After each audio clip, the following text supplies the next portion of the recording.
कराची में गुलशन Hadeed link road toll plaza के करीब मुसाफिर कोच और ट्रक में तसादुम के नतीजे में 2 अफराद जाम हक 2 जख्मी हुए हैं। इस पर हम बात करते हैं डॉन न्यूज़ के रिपोर्टर मोहम्मद बिलाल से। बिलाल, बताइए कि इस हादसे से मुतालिक मजीद क्या पता चल सका?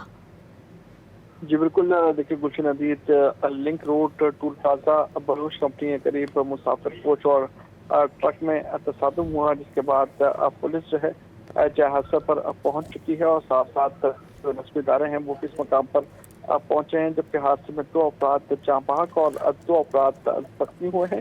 हादसे में जाम बहक अफराद और जख्मियों को करीबी अस्पताल मुंतकिल कर दिया गया। पुलिस की जानिब से ये बताया गया है कि तेज रफ्तार मुसाफिर कोच और ट्रक में तसादुम हुआ है। तसादुम के बाद जो है 2 अफराद जाम बहक हुए थे, जिन्हें जो है मशीनरी की मदद से जो है जी बाहर निकाला गया और निकालने के बाद अस्पताल मुंतकिल कर जी दिया बिलाल, गया। जबकि बहुत जाम बहुत बहक शुक्रिया और बिलाल, आप जख्मी हमें अफराद अपडेट की कर रहे थे इस बारे में।